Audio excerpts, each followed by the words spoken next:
A goal of a lot of grapplers, and certainly the grapplers at my gym, and a goal of a lot of coaches, certainly one of my goals, is in ground fighting especially, to get your opponent's back. Get on his back, never give it up. But you got to get there first. And a good way to get there is called a go behind, or get behind your opponent. We're going to start from knees, okay, because it's a lot easier to do, and if you can do it from your knees, you can do it from standing up, okay? Plus it's a lot less damage.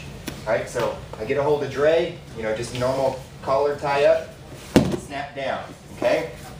Then what I'm going to do is I'm going to pass one way. Doesn't matter which way. I'm going to go this way. I'm going to take this knee and I'm going to put it on that side of his elbow, all right? That blocks him from being able to rotate out that way. As soon as that knee blocks that elbow, I come around and I've got my foot hooked underneath his ankle and a nice tight hip ride. I can also do a spiral ride if I need to. If I'm going to do it from this side, snap down, block with the knee, come in, hook with that foot, okay? Get the hip ride, either come over here or come through with a wrist ride.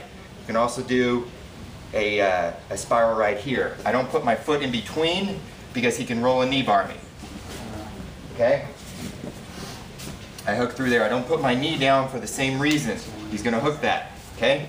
So I hook here. Get the ride. From there, hook, flatten him out. All right? One more time. Snap. Block his elbow with your knee. Rotate around into the ride. Get the wrist. Hook, flat. Okay? Got it? Go. Okay, the guys are drilling on a basic snap down and a go behind, and notice the go behind Derrick's having him work on is when you use that knee block as a go behind. So the knee will block the opponent's elbow, get to that side position, catch a good ride, control and control. And one thing he's having the guys do in this drill is they are hooking in the near side first. So there you see there. TJ is going to be there, and if he does it right, there we go. We want to hook that leg in and the other leg in. Don't loop your leg over the guy's back. Catch the near leg hook so you can start the rodeo ride immediately. You want to sink your leg in immediately. Step, and there you go. Get behind him, get the ride. He controls, in this case it looks like Dre controlled the right hand on TJ's right wrist, and the guys are just drilling. Getting behind. Get the wrist, guys, before you get your hooks in. That keeps him from being able to peel your hook off. So you see, you got to catch the near wrist ride. A hand to post on. And flattens them out. So it's easier to actually pop your both hooks. Again, we're taking, what we want to do is control the opponent the entire sequence. Control the position, get the submission, as we often say, and this is what we're doing here. We're working on, these are, as I often tell the guys, this is the mortar that holds the bricks together. This is the mortar that keeps it together. You've got to be able to control position, get to a position where you can work your opponent. And that's what the guys are drilling on right now. Once you get his back, you can sink your hooks in. You can ride him and control him, break him down further, dominate and continually improve your position, and eventually beat him with a submission technique or some type of finishing hold or pin. So, but you've got to get there first. So a go behind is essential. Years ago, Neil Adams, the great judo champion, said this: always try to get behind your opponent. And when I pressed him about that, he said, get his back, control him. He doesn't have eyes in the back of his head, but you're behind him. You can better see him, obviously, and you can control the situation if you're behind him and kind of steering him, as it were. And that's really, really good advice. So, no matter what the grappling sport or fighting sport it is, get behind your opponent and get his back. We're working on doing a go behind and encountering with whatever move the athletes want to do. In this case, it was a hip roll juji from the go behind. And we're just drilling on it.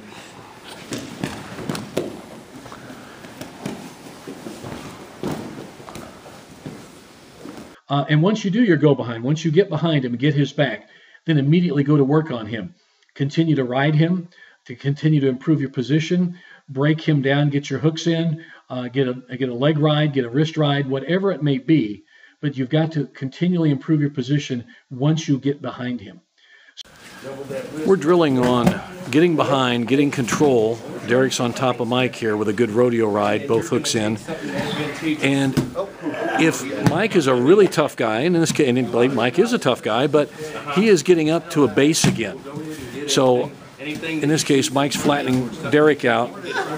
And if Derrick comes back to his base, we got to have a plan B. So that's what we're kind of working on right now. You know, I want to get behind him, flatten him out, get my hooks in, keep his back. But if that's not possible, then I'm going to work on something else. And this is what there we got a nice rolling kata hajime, single wing choke. Mike, I think, did an arm lock earlier. Flattens him out. There we go. Derrick comes back up. Now Mike's doing a hip roll juji in this particular case. So we're working on a plan B. If the guy is a tough guy, gets back to a base, up on the elbows and knees. See that flat? In this case, he rolled. Derrick's going to keep him. Okay, now Mike's going to, yeah. Mike can get back up on his knees and feet there. And now we're seeing a hip roll juji in that case. The whole skill set of go-behinds is that it is a set of skills. Don't take it for granted as just one part of grappling that you can work on when you roll. Don't drill on them constantly. Structure some drills that you do a lot of go-behinds and practice them all the time. I'd say practice them every practice if you can. And so that they're that important. Remember, I often tell my students, you want to shave the edges. You want to shave the corners. You want to smooth off the rough corners, just like finishing a fine piece of wood. You want to round that corner very quickly, very efficiently, so that you can better control your opponent. So if you know how to round that corner, to shave that edge, to sand it off, whatever phrase you want to do that could be as corny as could be, but if it helps you remember to do that, remember you've got to get behind your opponent. We're working a little drill here on just getting the back from a front ride position, and the guys are just training back and forth, just getting behind them. And what we want to do is mobility. This drill is really to help increase mobility and to get behind them. Once you get it back in the top position, top ride or spiral ride, wrestler's ride is often called, then you can start getting your hooks in and working. But we want to get the top ride position. And we're just training back and forth. Boom, you can see how she kind of used her left hand, Sarah did, to kind of swim past them there. See how she swims past them there. So there are different ways to get past them. And that's what the guys are just training on right now. The drill here is for the bottom grappler, well, actually for the top grappler to get behind the bottom grappler to try to set up a ride, okay? But this drill is for the bottom grappler. His job is not to let him do it.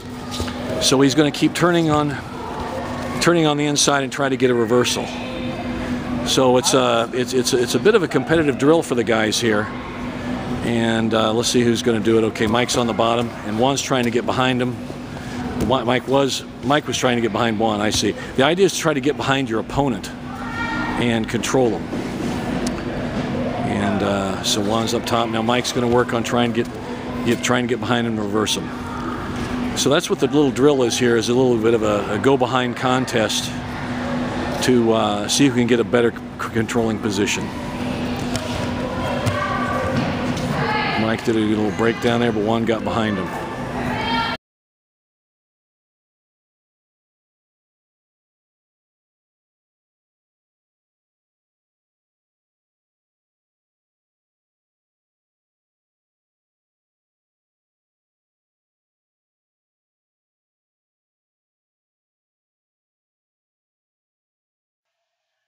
Thank you for watching our video.